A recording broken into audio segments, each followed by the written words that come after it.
السلام علیکم ویورز، اس ویڈیو کو آخر تک ضرور دیکھیں۔ حضرت محمد صلی اللہ علیہ وآلہ وسلم کی پسندیدہ غذائیں اور ان کے فوائد۔ ہمارے حضور نبی محمد صلی اللہ علیہ وسلم ان غذاؤں کو ان کے ذائقے اور فوائد کی وجہ سے بہت پسند فرماتے تھے۔ کھجور اہل عرب عموماً خوراک کے طور پر استعمال کرتے تھے۔ حضور نبی کریم صلی اللہ علیہ وسلم نے کھجور کی بڑی تعریف فرمائی، خصوصاً عجوا کھجور کی۔ حضور نبی صلی اللہ علیہ وسلم کو کھجور بہت پسند تھی اور اس کا بہت استعمال فرماتے تھے۔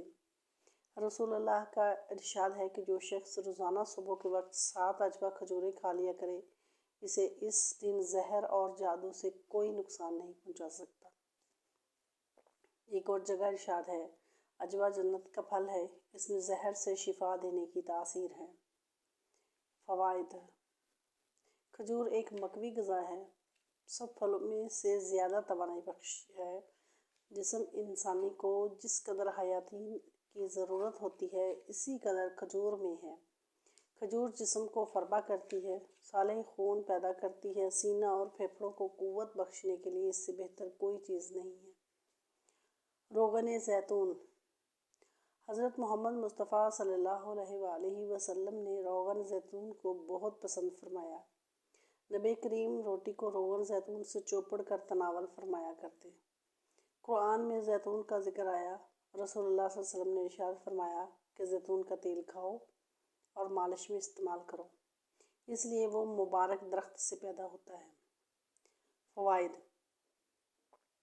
زیتون کا تیل دنیا کا واحد تیل ہے جو چربی میں تبدیل نہیں ہوتا۔ یہ امراض قلب اور موٹاپے سے بچنے کے لیے انتہائی مفید ہے۔ روغن زیتون استعمال کرنے والے افراد دل کی بیماریوں سے محفوظ رہتے ہیں۔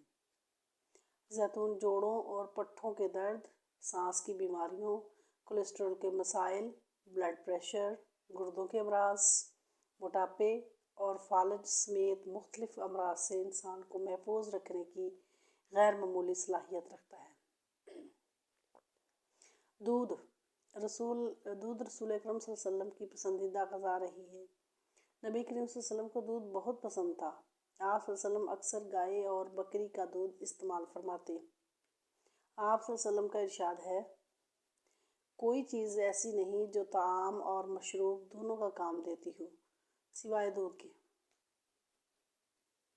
حضرت صہیب رضی اللہ عنہ سے روایت ہے کہ آپ صلی اللہ علیہ وآلہ وسلم نے ارشاد فرمایا، تم لوگ گائے کے دودھ کو اپنے لیے لازم قرار دے دو، کیونکہ یہ شفا بخش ہے اور اس کا گھی دوا ہے۔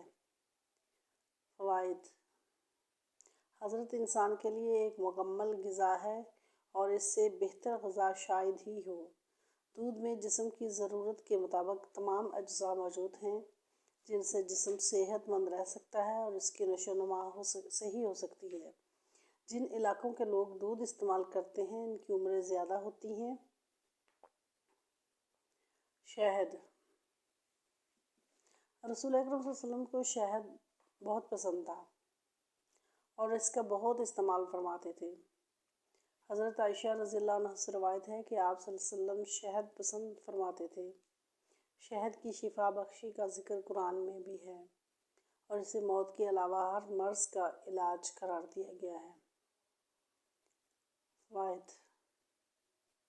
شہد کے بارے میں یہ بات طے شدہ ہے کہ یہ بہت سے امراض میں مفید ہے اور اس کا استعمال جسم کو امراض سے محفوظ رکھتا ہے۔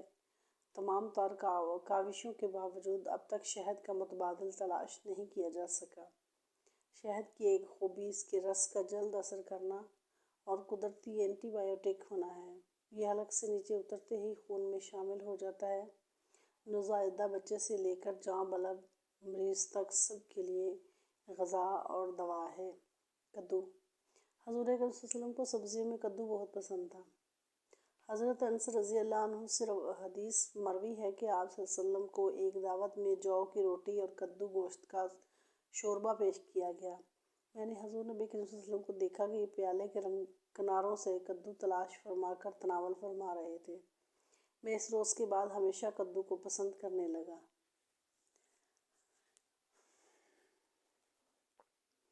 فوائد۔ کدو ایک سبزی ہے جو ذائقہ میں لذیذ اور تاثیر میں زود، ہضم، صحت بخش اور دماغی صلاحیتوں کو بڑھانے والا ہے۔ کدو مفرح قلب، جگر اور اعصاب کے لیے مفید سبزی ہے۔ جو کی روٹی۔ نبی کریم صلی اللہ علیہ وسلم کی مرغوب غذاؤں میں جو بھی شامل ہے۔ حضرت محمد صلی اللہ علیہ وسلم جو کی روٹی کو بہت پسند فرماتے تھے۔ حضور صلی اللہ علیہ وسلم نے اپنی ساری زندگی میں کبھی بھی میدہ کی روٹی تناول نہیں فرمائی۔ ابو داؤد میں حدیث ہے کہ آپ صلی اللہ علیہ وسلم نے جو کی روٹی کا ٹکڑا لیا اور اس پر کھجور رکھی اور فرمایا کہ یہ اس کا سالن ہے، اور تناول فرما لیا۔ فوائد: قدرت نے جو میں جسمانی قوت کا بیش بہا خزانہ چھپا کر ہمیں بخشا ہے۔ قدیم زمانے سے جو کا استعمال بطور علاج اور قوت بخش غذا میں ہوتا چلا آ رہا ہے۔ جو میں جسم کو توانائی بخشنے والے اجزاء کی خاصی مقدار پائی جاتی ہے۔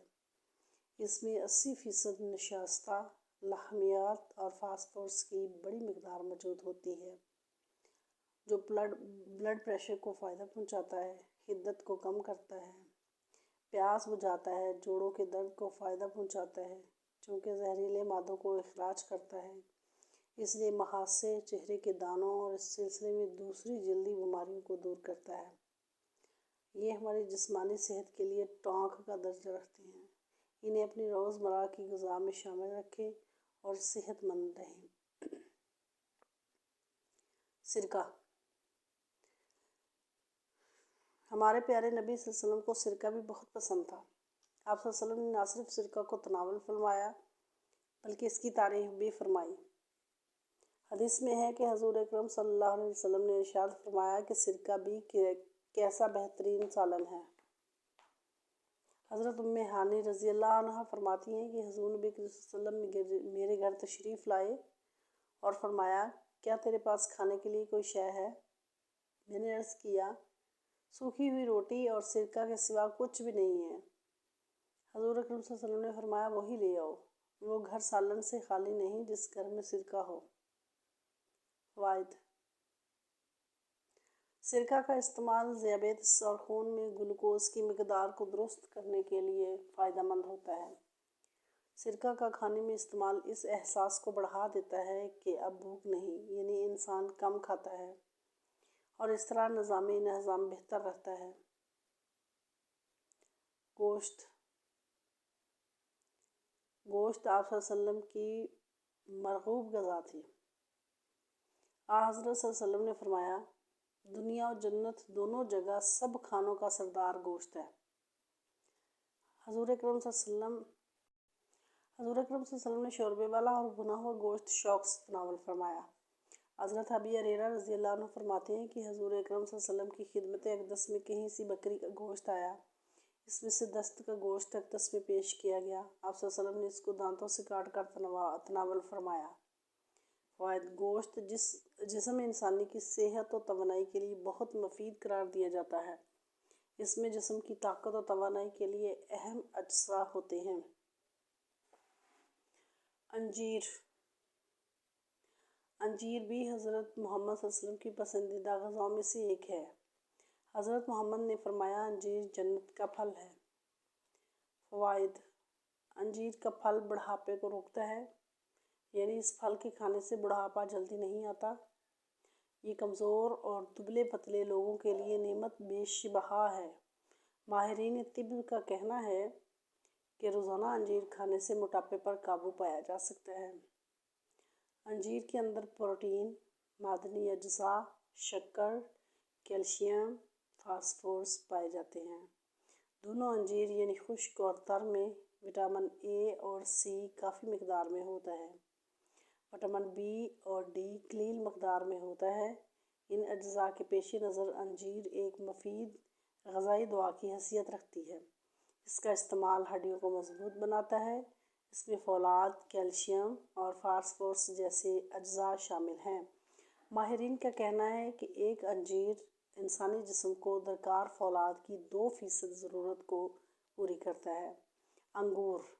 حضرت سیدنا عبداللہ ابن عباس رضی اللہ عنہ فرماتے ہیں کہ میں نے نبی کریم صلی اللہ علیہ وسلم کو انگور کے خوشے اس طرح تناول فرماتے ہوئے دیکھا کہ چھوٹا سا خوشہ منہ میں لے کر دانے توڑے اور